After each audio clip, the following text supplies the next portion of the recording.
नमस्कार, मी पंजाबला हवामान अभ्यासक मुक्काम पोस्ट गोगी धामणगाव तालुका शिल्लक जिल्हा परभणी। मी आहे मध्य प्रदेशमध्ये महाकालेश्वर मंदिरामध्ये उज्जैन या ठिकाणी, आणि या ठिकाणून आपल्या महाराष्ट्रातल्या शेतकऱ्यांसाठी अंदाज देणार आहे। सर्व शेतकऱ्यांना सांगू इच्छितो की महाराष्ट्रातल्या आता यामध्ये 4-5 दिवसामध्ये ज्यांचं सोयाबीन काढणीस आलेलं आहे त्यांनी तुम्ही काय करा, सोयाबीन काढून घ्या, कारण की राज्यामध्ये 6, 7 आणि 8 तारखेला आपल्या महाराष्ट्रामध्ये पाऊस येणार आहे, म्हणून हा अंदाज लक्षात घ्या। त्याच्यानंतर एमपी मध्ये मध्य प्रदेशमध्ये देखील 6, 7, 8 दरम्यान एमपी कडे देखील पाऊस पडणार आहे, म्हणून मध्य प्रदेशतील शेतकऱ्यांनी हा अंदाज लक्षात। सर्व शेतकऱ्याला सांगू इच्छितो की राज्यामध्ये आतामध्ये 1 तारखेपर्यंत हवामान कोरडं राहणार आहे, म्हणून हा अंदाज लक्षात घ्यायचा। पण राज्यामध्ये 2 तारखेला आपल्या महाराष्ट्रामध्ये भाग बदलत पाऊस पडणार आहे, म्हणून हा अंदाज लक्षात घ्या।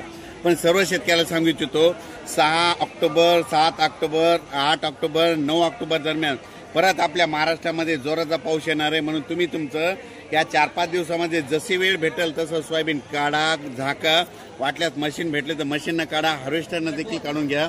म्हणून हा अंदाज खास करून मी या उज्जैन या ठिकाणी कालेश्वर मंदिर या ठिकाणून देत आहे, म्हणून सर्व शेतकऱ्याला सांगू इच्छितो की तुम्ही काय करा।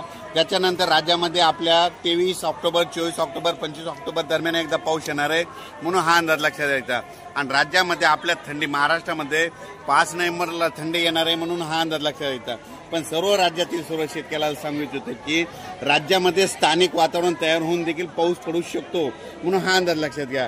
पण सर्वांना एक विनंती आहे की तुम्ही काय करा, 5 ऑक्टोबरच्या आत तुम्ही तुमचं सोयाबीन काढा, झाकून ठेवा, म्हणून हा अंदाज लक्षात घ्या। अचानक वातावरणात बदल झाला तर लगेच एक मेसेज दिला जाईल। धन्यवाद।